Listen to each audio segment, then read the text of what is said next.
I think we believers, we need to be very careful of, passing quick judgment to people that are working in spaces or sectors that we see as worldly.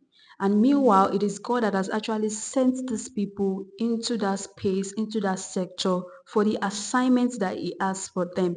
Not everyone in some sectors that we call worthy are actually there because they wanted to feel among others, because they don't know what they are doing. Some people have specific assignments. I mean, if you look at the scriptures, how we these people believe in the God of Daniel. If Daniel did not go into that place, he was serving in the king palace. He was being taught their language and everything, but he had a specific mission to do there.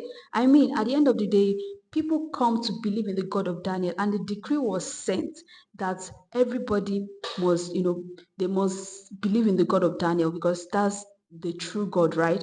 Look at the story of Obadiah.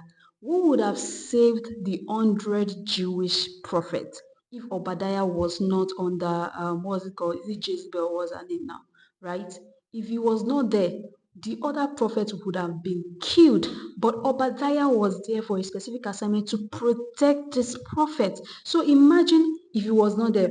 Everybody would have condemned me. You're working under Jezebel. Jezebel, that mommy spirit, that mommy water.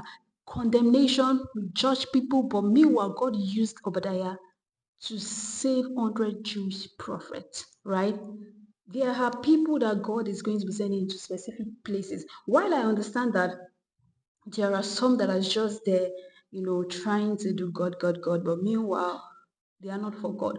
But I still understand that there are people that are sent on a specific assignment to do what God has assigned them to do. It could be to save a generation, to save lives, or to even infiltrate the system of the kingdom of God into that system. Some people will be in politics, some people will be in finances, different sector, entertainment, yeah, media.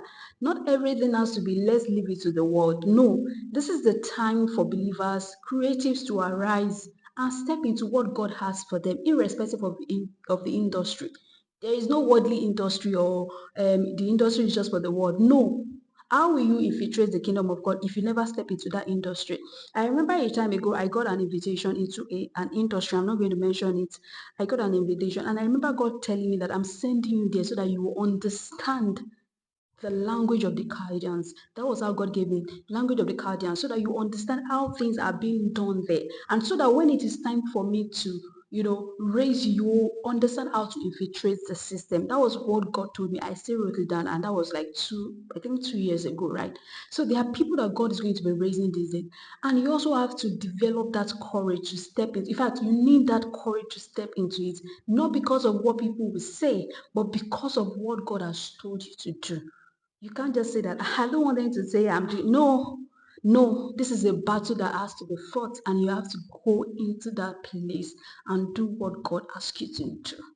Right? It is time for you to rise up. It is time for you to rise up and step into your assignment, step into your calling, step into your purpose. Purpose is calling you. It is time for you to answer.